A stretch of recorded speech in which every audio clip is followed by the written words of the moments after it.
Right, I'm going to crack on. Hello. Welcome to my little tour, and just like for a kick-off, like thank you. I know there's loads of stuff going on, and you know a lot of you will have just arrived, so thank you for giving up half an hour of your festival to come and hear me talk about living a satisfied life. My name's Felicity, I'm a satisfaction expert. Well, I like to think so anyway. I'm also a yoga teacher and a reflexologist. And yeah, I'm going to talk about the satisfied life, and more specifically how to live a satisfied life that you don't need to escape from. So this is my catchphrase. If you follow me on anything, you'll see this come up quite a lot. But it's not just a catchphrase, and it's not just a marketing slogan. This is how I live my life. This is what I live my life by. So I'm going to take you through it, and we're actually going to start at the end. A satisfied life you don't need to escape from. I have a day job, as well as my business, and I've got a colleague in that day job, and she can tell you at any point in time how many days it is till her next holiday. How many of you relate to that? How many of you know someone like that? How many of you are someone like that? If you're really close to it, she can tell you how many hours it is into her holiday. When she's just gone back from a holiday, she can tell you how many days it is until her next holiday. And we have a bit of a giggle about this at work, you know, I find this kind of amusing. And then I started thinking, that's actually a bit sad. You know, most people in their full-time job, they get 5 weeks holiday a year. So if that 5 weeks holiday a year is all you're ever interested in, what about the other 47 weeks of the year? And put this into perspective, if you've ever heard of a comedian called Dave Gorman, we need a graph for this. Whoa. So if the green bit is the only important bit of your life, what's going on in the purple bit? 90% of your life is not interesting, not enjoyable. Does it exist purely for the green bit? Let's be a little bit more generous and include weekends in it. Well, this is still not very satisfactory, is it? 64% of your life. 64% of your life is a drudgery. 64% of your life looks pretty terrible. What does it look like, this life that you're constantly needing to escape from? How do you feel when you wake up in the morning? Awesome. If you say awesome, you get a gold star. Here we go again. You're not my target audience. You might be later. How do you feel? Do you feel like, oh, I don't want to get up. I don't want to get up. Even at a weekend, yeah, I don't want to go back, I'm going to stay in bed, I don't want to go back. How do you feel when you go to bed? Are you feeling really anxious about the things that did or didn't happen during the day? Are you already worried about getting up the next morning? Those Sunday night blues. What do those weekends and holidays mean to you? Right, I want a show of hands, and I'm fully expecting every single hand to go up here. How many of you, at any point in time, have gone on holiday to get away from it all? Yeah, I think we're almost every single hand. How many of you come to this weekend to get away from it all? Oh, there's quite a few there, yeah. Get away from what? Your life.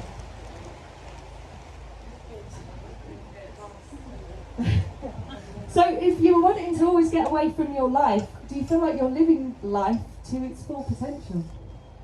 Do you think you're living to your full potential? Do you think life is living to its full potential? Can you find some joy, fulfillment and satisfaction in every day, in every aspect of your life? Because, wonderful people, I've come to a conclusion that life is okay is no longer good enough. Someone asks me how I'm doing and I say, yeah, I'm okay. I have to have a word with myself. Life is okay is no longer good enough. And as much as I found it amusing and then I found it kind of sad about my colleague, I then got to thinking, I used to be like that. I lived a life that looked awesome on Facebook. Did lots of things, went to gigs, went to festivals, would go on nice holidays, eat in Michelin star restaurants every now and then. All looked really, really cool on Facebook. Lots of people say, oh, you have a really nice life, you have a really cool life. And then I left my husband. And then I spent 6 months working out why I left my husband. And I got really into the science of happiness. Felicity means happiness. I got kind of obsessed about this idea of happiness. What is happiness? Why am I not happy right now? You know, I do all these things and it's not fulfilling me. Fulfilling was the word that came up time and time again. I was on a hedonic treadmill. All my joys in life were just pleasures. I know Jodie just said, have fun. And pleasure is one of our values, and it is important. You look at any model of happiness, from Aristotle through to modern practitioners like Martin Seligman and Richard Davidson, they'll all tell you, yes, pleasure is really important for you to be happy, but we also need a deeper sense of happiness. We also need a eudaimonic happiness, a life well lived, a virtuous life. And I was working with Nikki James. She's a branding coach. Anyone you work with heard of Nikki James? She's very, very good. And this is why she's very, very good. So I was talking to her and she's like, we're trying to get to the bottom of all my messaging. And I'm like, she's like, what is it you do? And I'm like, oh, well, I do happiness. But it's not happiness that's all pleasure happiness. And it's also not happiness that's all kind of toxic positivity happiness, right? We need a bit of that. Gratitude's important and acceptance is really, really important. But there is a certain amount of something in society that we have to be a little bit wary of, where everyone tells you everything's fine, it's just in your mind, you just have to change your mindset to the world is not fine, the world is a bit shit.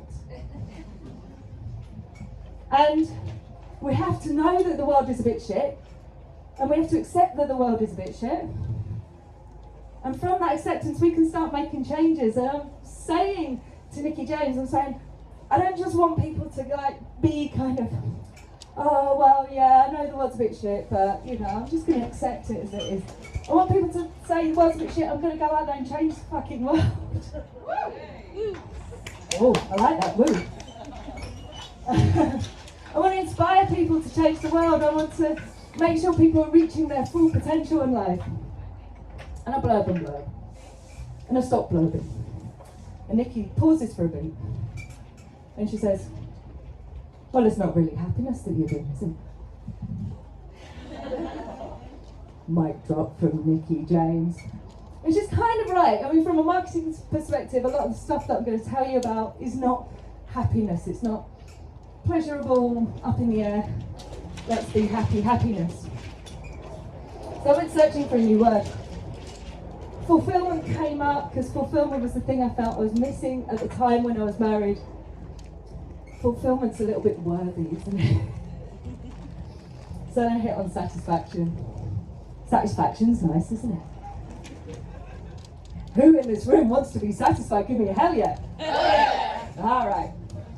So decided to work towards the satisfied life, and everything that I'd learned, everything I'd pulled together from my happiness studies, it all started to come together. I'd already been teaching this in my membership for a couple of years, and it all started to pull together and fall into these nice little elements, I call it. And I started to pull this all together from psychology, neuroscience, philosophy, old and new, east and west. I'm a yoga teacher. Yoga Sutras and Bhagavad Gita, they all come into this as well.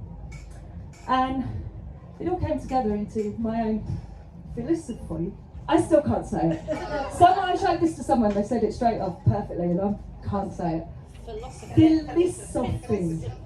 Philosophy of satisfaction. If it's a bit shit, just tell me, I'll got this. 4 elements: find your focus, find your fire, find your flow, and find yourself. And I do these kind of seasonally. I do them seasonally in my membership. And they're relating to the elements as well. But you don't have to wait until the seasons to kind of focus on them. And that's really, really important, especially with this one, because it's definitely not, well, I know out there is trying to tell us it's winter, but it's definitely not winter. And I'm about to launch a course on this, so this is really important that you don't get too stuck up on the seasons. But this invokes that sense of winter when we're preparing the ground. It tags into the element of earth. This is when we're sorting out all the bits of our life so that we're ready to move forward. We're ready to plant the seeds. It's building our stress resilience, maybe our financial resilience if you're just still here from the previous talk, from Emma's talk. This is the boring stuff. This is real self-care. This isn't self-care that's bubble baths and spas and Prosecco. This is the stuff that nourishes your body, your mind and your soul. And the stuff that you do every day, because you will never change your life until you change something you do daily. So yeah, this is stress resilience, this is boundaries, and this is something that I really, really love, which is time management. Sometimes people ask me, Felicity, how do you get so much stuff done? And you know, you've got a full-time job, business with 3 income strands, you've got 2 voluntary positions, you've got quite an active social life as well. I have 3 answers. 1, I don't have kids. If you have kids, you really need this time management stuff. It's really important as well. Number 2, I don't watch telly. Not really, not very much. Number 3, I structure my time. I look after my time, I value my time. I have routines every day. When I wake up in the morning, the first 90 minutes of every day, I do the same thing every day. I don't have to engage my brain. Just do the same thing every day. When I go to bed, it's about an hour before I go to bed, I'm ready and prepared to sleep. When I lost my track, I have an ideal week. I do it in Excel, I work in finance, we have a spreadsheet for everything. But I have an ideal week. I've planned out in my week, when I'm in my day job, my time is time blocking basically. But when my time blocks are for my business work, I've planned in when I'm going to eat. I've planned in when I'm going to wash my hair. There's nothing worse than getting to 10 o'clock at night, realising you've got an early start in the morning and you haven't washed your hair, is there? So I have all this planned in. Do I stick to it all the time? No. Does this scare you? Some people may. Some people really don't like the idea of managing their time. They feel like it's going to be quite restrictive, but it's not. This isn't a structure like a cage. This is a structure like a skeleton. You imagine if you took all your bones out your body right now, how much effort your muscles would have to do to move you. When I've got the skeleton of managing my time, I can move and I can do stuff much, much easier. And do I stick to it? No. Am I delighted if I get 50%? Yes.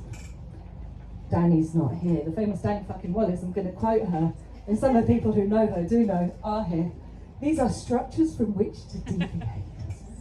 It's not the people who know Danny because they giggle. Structures from which to deviate. You don't have to stick to them, but it's a safety net. It's something that I can rely on to drop back into when things get thrown at me. Any point in time during the day, I'm not stood there thinking, well, I could do this or I could do that, or I kind of fancy doing this, but I really ought to do that. I don't have that because I've already got it all planned in. You waste time if you're overthinking what you're going to do with your time. So that's finding your focus. And you should have taken the wellies off. And then when we've prepared the ground, we've got all those routines, we've got a self-care in place, so we're ready to do the shit, we've got to find out what shit we're going to do. Some people don't need this. Finding your fire, the fire in your belly. What is your purpose in life? This was the thing I was missing. If you're someone who from 10 years old has known what you're going to do for the rest of your life, I feel very jealous. I didn't know till I was about 40, about 45, yeah, probably very, very recent. And yeah, this is Manipura chakra. This is like all the fire in your belly, the meaning and purpose of life. And what we quite often have to do before we find out what we're going to do with our lives is work out the stuff that we always thought would make us happy, but doesn't make us happy. Stuff that we were told from a kid, the high-powered job, the high salary, the house, the car, the designer shoes and bags and clothes, the perfect marriage, the kids, controversial one, the perfect body, the perfect skin. All these things we're told constantly will make us happy. These things, there's science behind it, don't make you happy. They might make you happy for a bit, but the amount of effort quite often you have to put into them just is not balanced by the amount of joy you get out of them. So, and I love this quote, there is nothing worse than reaching the top of the ladder and realising you're at the wrong wall, discovering you're on the wrong wall. So many people spend so much time climbing the ladder up the wrong walls. So, we've got to try and find the right wall. And this is just about finding your passions, finding your values, working within your values, working within your strengths. When we work to our strengths, we achieve so much more. And then once we know what we're doing, we get to do it. We start to find our flow, move into summer, glorious summer. Welcome to the Northwest. This is a water chakra. Yes, chakra lovers are moving around the chakras, are moving up and down. It's fine, I'm not bothered. It's our sacral chakra, and this is very much about living in the moment. And there is an element here that is that kind of positivity stuff. There is an element here that is your gratitude, savouring the moment. And that's fine, you know, it's good, it's really important stuff. There's a reason why gratitude forms part of, again, any happiness model, any recovery model. Gratitude is really, really important. But this is also about finding a mode of flow. This guy called Mihai Csikszentmihalyi. Took me a while to work out how to pronounce that one. And he studied this concept of flow. He dedicated his life towards it. And he says how the best moments in our lives are not the passive, receptive, relaxing times. Sitting on the sofa, watching Netflix, eating cheesy Wotsits. He didn't actually say that about cheesy Wotsits. The best moments usually occur if a person's body or mind is stretched to its limits in a voluntary effort to accomplish something difficult and worthwhile. Worthwhile, that's that purpose thing again, right? So something within our purpose where we're actually challenged. Do you ever get when you're doing something, quite often happens when you're doing something creative, and you think you've been doing it for like 10 minutes and you look at the clock and you've been doing it for an hour or so? Have you experienced that? It's a bit like me in this talk. Or when you're doing something and you're so into it and you're like, this work is not really, I'm not really doing it, but someone, it's kind of like you're channeling something. And you know, you're like, I'm not really doing this, but if I stop doing it, it's going to stop happening. You ever experienced that? That is flow. That is the optimal human experience. The optimal human experience is not kicking back. That's apathy. Flow is the other side of the chart. It's where your skills are perfectly matched to the challenge that's ahead of you. You're perfectly in line. You're perfectly doing what you need to do. And then we get into a state of flow. We get to the doing bit. And yes, there's an element of acceptance within finding your flow as well. But again, yes, we have to accept the world. You won't get happier by arguing with reality, I'll tell you that much. But once we know what the reality is, we can start to see how we're going to change reality, right? And then we get to find ourselves. Come into autumn. We come into that kind of reaping what we've been sowing. And this is very much up in the air. So it's the air elements, the space element, the higher chakras, anahata, vishuddhi, so our heart, our communication, and our knowledge, our insight. And this is very much, like I say, air. This is very much, how do you solve a problem like Maria? How do you catch a cloud and pin it down? And this revolves around the question of who are you? First time I did any proper yoga, like not just making shapes on a mat yoga, but proper yoga. My yoga teacher did this practice, and we're going to do a kind of version of it here. You do it in your head. But she paired us up. One person would ask a question, the other person would answer it. And the question was, who are you? So think of an answer. Who are you? And you say an answer, and then you get asked, no, but who are you? Think of another answer. And then you get asked, no, but who are you? Now, if you're starting to get frustrated after being asked that question for three times, this went on for 2 or 3 minutes, and by the end of it, you're a bit like, I don't know, I'm having an existential crisis, I may not exist at all, I don't know who I am. Ah! But it really works to start to strip away the roles that we have in life, and whether they really are us. I love this quote from Oscar Wilde: most people are other people. Their thoughts are someone else's opinion. Their lives are mimicry and their passions of quotation. So who are you? Who am I? Am I really defined by my name? Am I defined by my relationship to other people? Am I a sister, a friend, a daughter, a colleague, a coach, a yoga teacher? Am I defined by my job? Am I defined by my physical presence, my body, my biology, my sex, the colour of my skin? Whether I can run 5 miles or whether I can't even walk out the tent? Am I defined by that? Am I defined by the person I love, or the religion that I follow, or the politics that I agree with? Am I defined by the football team I support, or the bands that I watch, the movies that I love? Are these really, really me? Or are these just roles that I put on? Are these just kind of costumes, masks that I wear in different situations? Is there something more unchangeable, almost undescribable, that really sums up who I am, distills who I am? And those things are really important. We live in a society where we have to connect to other people, and that's really important, that they can see who we are and we can portray ourselves to people. Because unless you're a yogi living in a cave, and you're not because you're here in this tent, you have to deal with other people. And when I do find yourself, how we react to the other people, how we connect to other people is a big part of that. How we can show compassion for other people. And then how we can show compassion for ourselves. But are we really us?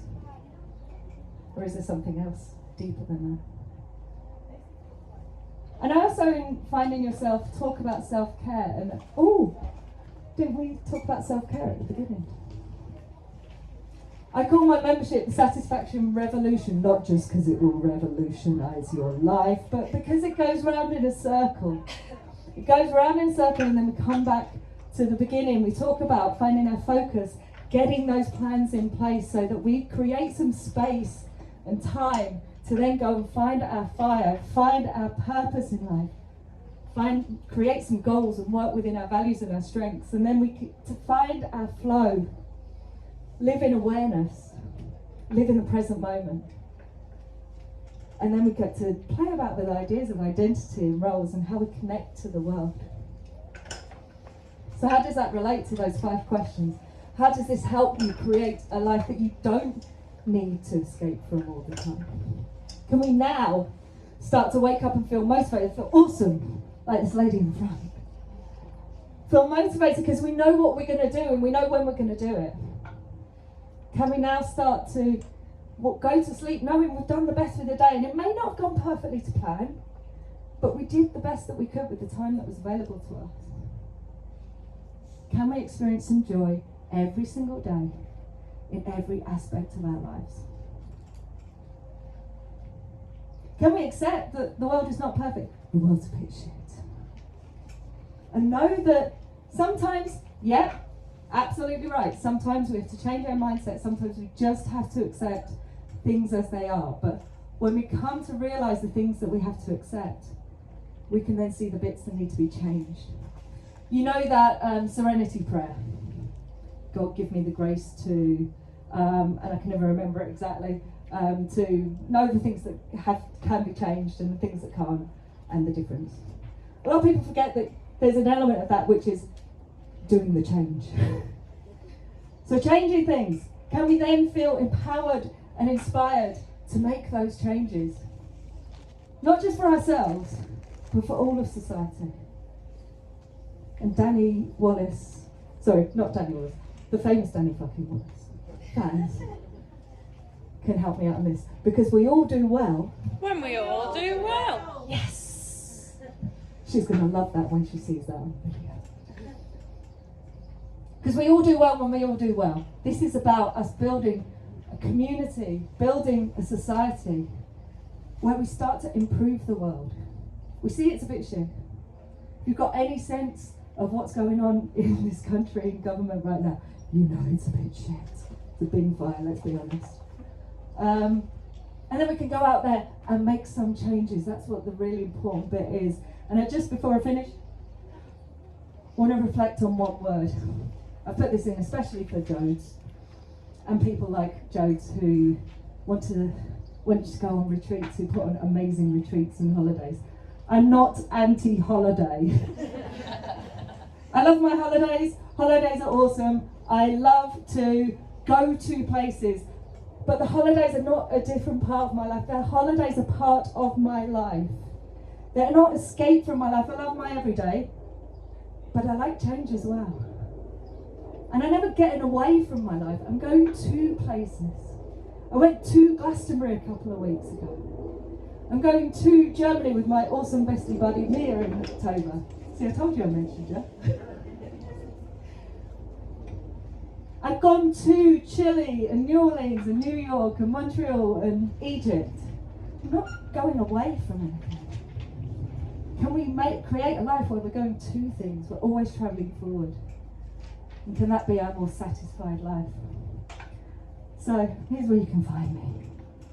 And genuinely, if you feel like you need to find some focus, I am genuinely launching a course in that soon. And there's a little freebie on my website as well that you can pick up.